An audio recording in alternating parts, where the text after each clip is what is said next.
This is the I Heart My Life show. Welcome to the I Heart My Life show. It's Emily Williams here, and we have the incredible Rachel Levine. So, just like me, she's multi passionate, she's multifaceted, she's multi hyphenate. She is a folk herbalist, an intuitive mentor, a human design guide, a yoga therapist, and the founder of her lifestyle brand, Intuitively Wild. So, I know even in just reading that, we're going to have a lot to talk about. So, welcome to the show, Rachel. Thank you so much. I'm so happy to be here. Yeah. So if you can you sum up a little bit about your work in the world just to give the audience a taste of that? And then we'll get into some of the finer details and a little bit about your story. Yeah, of course. So, the crux of it is I really aim to help people connect deeper to themselves. My intention is connection and connection with ourselves, connection with nature, and connection with the world around us. And through all of that, allowing people to live a truly authentic life through their intuition. So beautiful.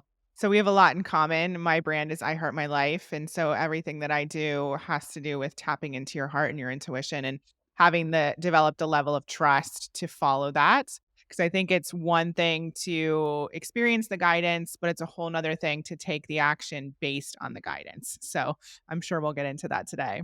Yes. So can you share a little bit about your backstory and talk about how all of that led to the work that you do today? Yeah. When I was younger, I went through this period where I really lost myself. I didn't know who I was, I didn't know what I wanted, and I found myself starting to shut myself out from the rest of the world. And I had to go through this path of getting to know who I truly was. And I was struggling with my mental health. That was a really really big part of it. I was struggling with anxiety and social anxiety. I was struggling with an eating disorder. And through my own healing and recovery, I learned how to connect to myself on a deep level. And that brought me on a very long, winding journey. But that path is what helped me curate the tools and learn the skills to support myself. And now that's really how I support others as well. Amazing. And how do you think we ultimately get disconnected from ourselves? Because in thinking about it, I have a 2-year-old daughter. I don't think she's born feeling disconnected to herself. I think at some point that happens for many of us. So, what are your thoughts on that? Yeah, that's such a good question. I think a lot of it is the external noise that we are constantly bombarded with and the conditioning from others around who we should be and how we should act and how we should show up in the world and what we should want. I think it can be really hard for us to realize that we are all so unique and individual, and our paths and purpose are meant to be unique and individual, and what's right for one person is going to not be the same for the next person. And it's easy to go out in the world and to be ashamed of our differences. And so look to others for the answer when really our differences are supposed to be what we celebrate and what we connect to. But we get so caught up in what everyone else is doing and what everyone else is telling us to do. And we quiet our own voice and we don't take the time to cultivate that conversation with ourselves and really getting to know ourselves. Yeah. And I think also developing that trust. I remember one of the earlier moments of me coming back to myself, I was supposed to go to Northwestern to go to grad school and was literally driving there and felt like it wasn't the right thing for me. And so I turned the car around and went back to Ohio, where I'm from, and ultimately ended up moving to London, England a year later. And, that's when the whole story kind of kicked off. But that was the first moment that I really tuned in and was like, actually, even though everyone else is going to get the job or going to grad school or, whatever that step was, this doesn't feel right for me. And I need to go in a different direction. And as scary as that was, it was scarier for me not to follow my heart. And I think for a lot of us, there is like a turning point where we finally decide we're going to listen to ourselves and tune in and then take that action, whether it's big or small. Then that starts to develop that trust that, we can trust ourselves. We can trust the thing we're being called for and we can return back to that connection. So was there a moment for you where you finally tuned in or you finally reconnected, and what did that look like? Was there a practice involved, or what were the steps that you took? I love that you brought up the word trust because that was such a huge word for me last year, and having that trust in ourselves is something I work on with myself daily, but also definitely with everyone I work with my clients. It's so much of it is about trusting ourselves and trusting our intuition. And I really don't know if there was one moment where I had this unlock of I trust myself. It is a practice. It is doing the scary thing and being willing to do something different than everyone else is doing and to allow ourselves to be uncomfortable in the unknown and the uncertainty and little by little build that strength that we can trust ourselves to make those decisions. And I think truly I always had this deep inner knowing within myself that around certain decisions, around certain things I had to do, and knowing that my path was going to look different than others and being willing to do that scary thing and being willing to do something different and holding on to that is what has saved me time and time again. Beautiful. So I know that you're a big believer in rituals. So can you talk a little bit about that with us, how that differs from routines and how that plays a part in everything we just talked about so far? Yeah, I have always been a very structured person. I've always been good at routines. I've always been good at discipline and sticking to a schedule. And that's served me in a lot of ways. It still does, but it also harmed me in a lot of ways because routine for me, I think words are so powerful. And routine has the energy of force Mhm. and what like shoulds and rules and rigidity. And also, routine is about something needing to look the same every single day, while rituals are about connection and intention and presence. And they allow us to ebb and flow. Rituals are about tuning in to what we truly need in this moment and having a structure to show up for ourselves in that way, but then flowing within that structure. And so, switching my mindset from routines to rituals has allowed me to be more present in my life and to build that connection, that relationship with myself. And what are some of the daily rituals that you practice? Mm, well, again, I think everyone is so unique and individual. And so, what works for me won't work for everyone else. But I am a big morning person. My morning ritual is everything to me. I have cultivated it over a long time, and it's a unending love affair. But right now, it's always I meditate, and right now I'm really in my tea practice. So I meditate with my tea, and then I journal for a while, and I'll do some yoga, some movement, and I always have my candles and my incense, and that's the foundation to the start of my day. That's beautiful. And what sort of meditation do you do? Is there some sort of specific practice or specific song you like? Mm. I have gone in and out of specific practices and I've trained very deeply with different lineages for yoga. But right now, I'm again moving away from rules and rigidity and allowing myself to kind of flow with what feels right in that moment. So it depends on how I'm feeling that day.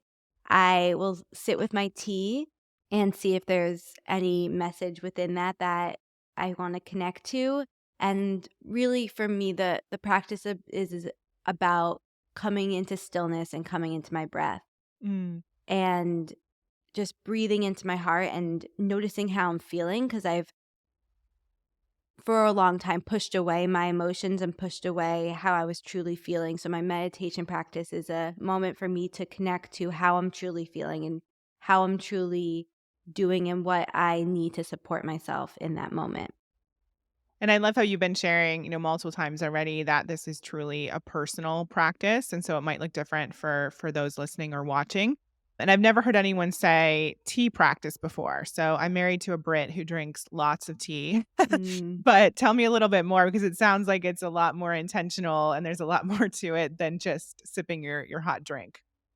Yeah, so I am an herbalist, so I work very closely with different herbs, but tea is actually something a little bit different than that. Tea is a specific plant, and the so a lot of British tea is from this tea plant, black tea.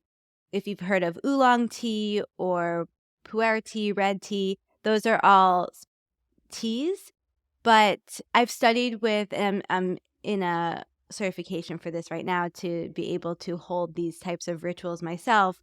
But tea ceremonies, like from Japan and China, they go back a long, long way. They're very traditional and such a beautiful practice. And so what I've been doing comes from that. Oh, amazing. What are like some of the steps? I'm genuinely curious. What does it actually Mhm. look like?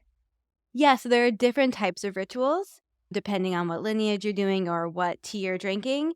But the most simple is if you have a loose leaf tea, you can find teas that you can simply put your tea leaves in a bowl and you just cover it with water and you just sit with the tea and you just sip it. It really Mhm. can be as simple as that, as a couple of leaves in a cup, pour the hot water over it, and you will it's just like with yoga, you feel this resonance in your body, and I don't know if anyone's had the experience where they're in a meditation or they're walking in nature and you just feel these messages come in or you just feel this connection. It can be a very similar experience to that. Yeah, and what you're illustrating is really beautiful because it's truly about what makes you feel good. I know, for my husband, tea evokes emotion for him. It's not Mhm. just about having another drink. And so, how can people start to design their own rituals in a unique way, in a way that's specific for them? What are some of the steps that they can take? Yeah, it really comes back to starting to connect to yourself and building that connection to your intuition so you can tune into what it is you truly are drawn to. Because once you have that relationship with your intuition, you can feel into, oh, this is a practice that I'm excited about learning about, or oh, this feels good for me, or this doesn't feel good for me. And my number one suggestion to start to build that relationship is spending more time in silence, stillness, and solitude, because that enables us to disconnect from the noise of the world, like we were talking about earlier, removing that constant external stimulus that's telling us how we should be or what the steps should look like, and rebuilding this connection to who we truly are and how we truly feel. So I would start with more time in silence, more time in stillness, and more time in solitude, and seeing what comes from that. One of the things that's worked for me is like that focus on what actually feels good for me. And it Mhm. might vary from day to day, but giving yourself permission to experiment and to try different things. I've done over 300 episodes of this show now. And so we have people sharing their practices left and right.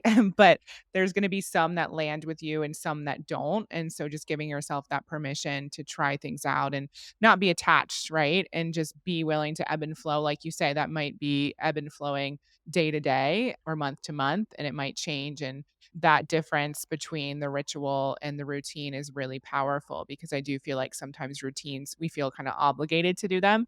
This is actually the opposite, and it's meant to be something that is, something you do regularly, but it feels good and it feels like there's some flexibility there as well.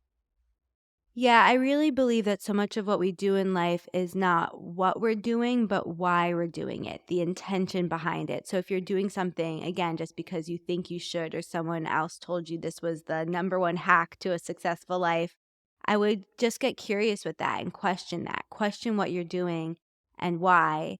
And check in with, yeah, how, if it's making you feel good. If your intention is to actually support yourself, then you actually want it to be supportive. Yeah, I love that. And one of my big things is choosing desire over fear. And if we're doing Mm. something from obligation, it's often fear based.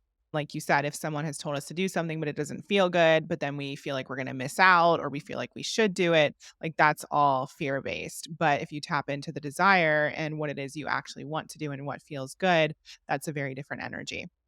Yes, absolutely. I really agree with that. So I'm curious to know a little bit more about your background. So I know that you were a folk herbalist and you studied, I believe, in the Cotswolds, which is one of my favorite places in the world. We go there all the time when we're in the UK. So Oh, tell me yeah. a little bit more about that and how that came to be. And then also, how did that start to shape some of your philosophies around intuitively wild? Mm.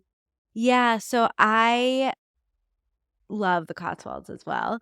And I was living in California at the time, and I did my whole life was around yoga. I really devoted so much of my life to yoga. I still do, and I love it so much.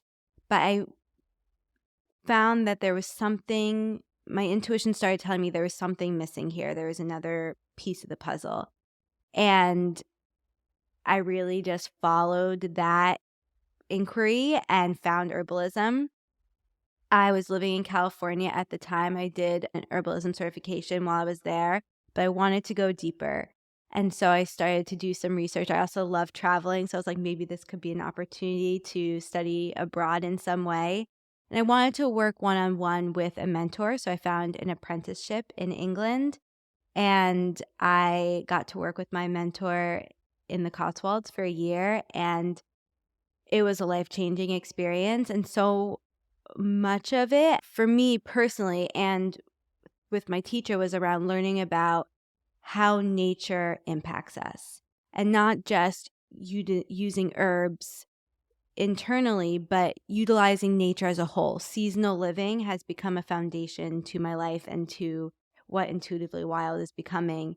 And now that has iterated in seasonal living, intentional living, the intuitive living. So all of them kind of come together, and the roots really do stem from herbalism. Oh, so amazing. So I'm curious. Well, first of all, I want to highlight the fact that you, like me, just kind of picked up and went to the UK and followed your heart and did something random that most people don't do. Mm. And what is seasonal living for anyone listening or watching who doesn't know what that concept is? Yeah. So seasonal living, I'm sure there are many different definitions out there depending on who you ask, but it's about living in alignment with what is happening around us. So, depending on where you live, to some capacity, most of us go through all four seasons. And we are used to not coexisting with that. We are used to just being on a consistent output all the time, always doing, always doing, always doing. But really, nature is showing us that life is a cycle. Life is always moving through different phases, and we do as well.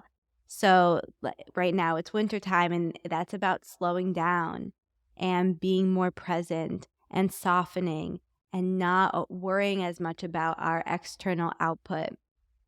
And that seasonal living also includes paying attention to what's growing around us, whether that's the herbs or if you love to cook, you can cook seasonally.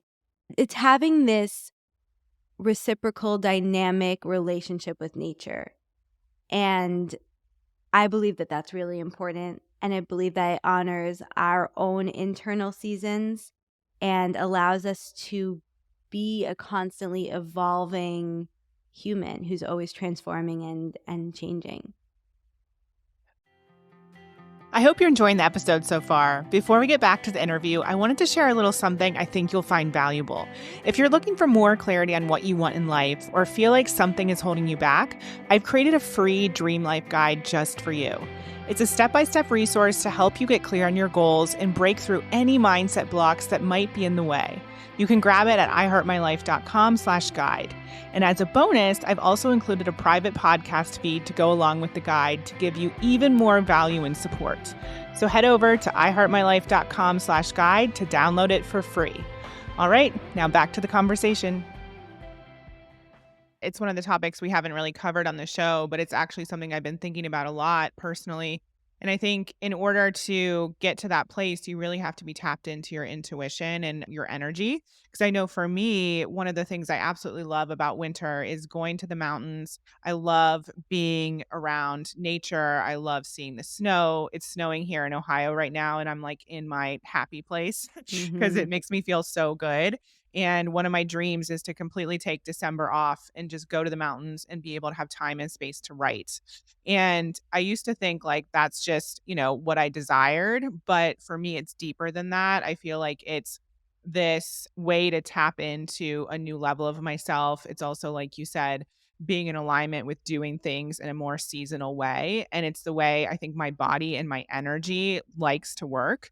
And I think for everyone listening, like you can start to pay attention to when you feel your most energetic, like what's calling you in different seasons of life, like what way of working or projects or how you show up.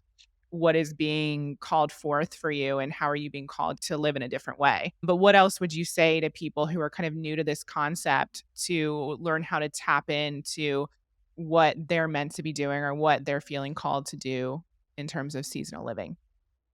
I would get curious about what energy the seasons hold for me, what associations I have with them, what resonates with me around them. Because for me, I've had strong associations with the seasons in different times of my life. I used to hate winter and push against winter. And I grew up in New York, and then as soon as I could, I moved to Hawaii and California. I was just chasing this endless summer, and I soon realized that that was because I was avoiding the internal winter that I needed to go through within myself.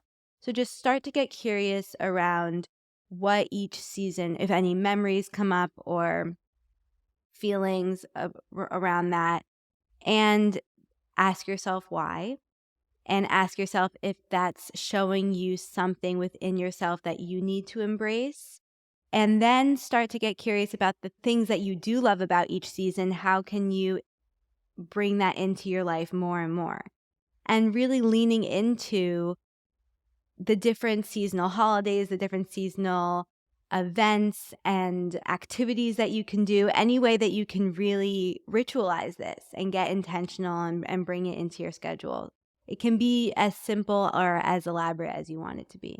Yeah, I love that. And I think it just comes back to the theme of trusting yourself and trusting the way that you're feeling called to do things and giving yourself that permission. Because we all know the Mhm. rest of the world doesn't necessarily live like that yet. And we're always told to be on and to do things in a consistent manner.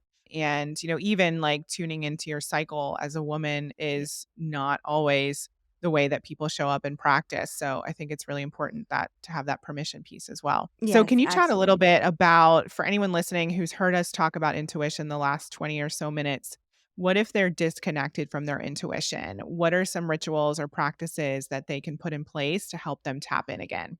Again, it's so personal. I'm a big believer in journaling.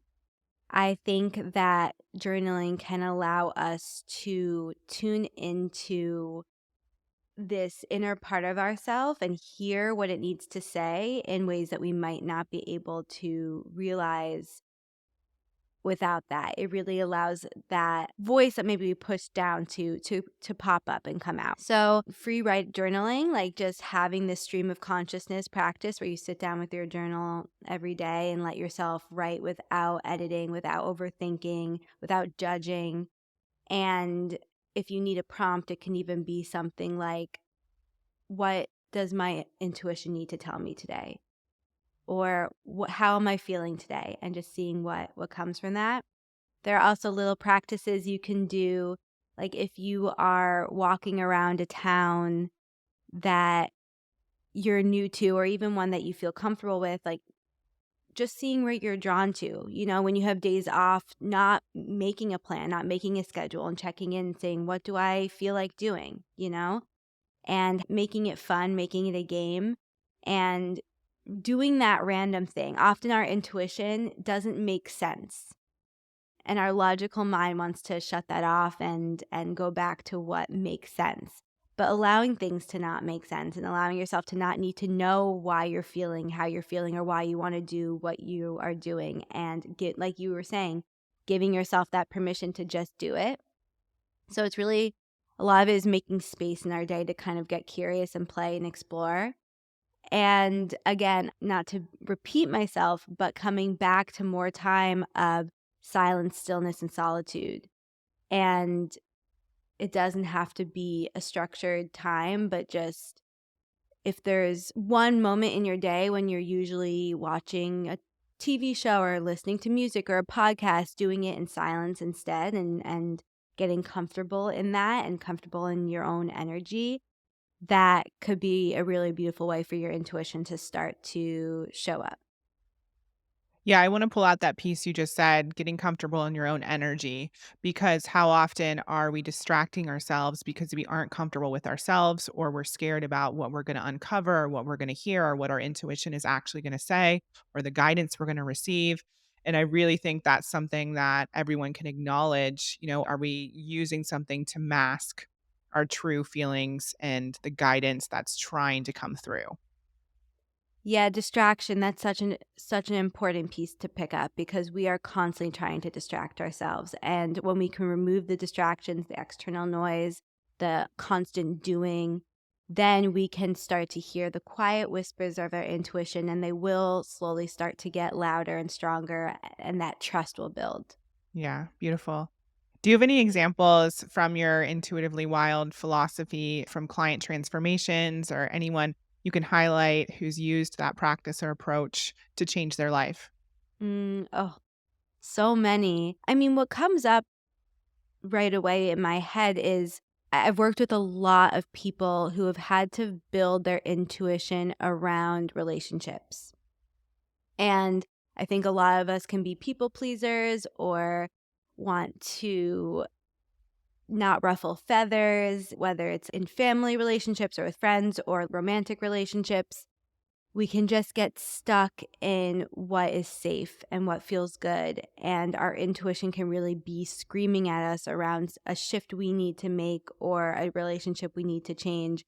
And I've seen so many times that the more we can build that trust within ourselves and that knowing within ourselves and the confidence within ourselves to show up authentically and intuitively, we can start to change and transform our relationships, and that transforms our life. And that allows us to either shift dynamics or move away from relationships that are no longer serving us.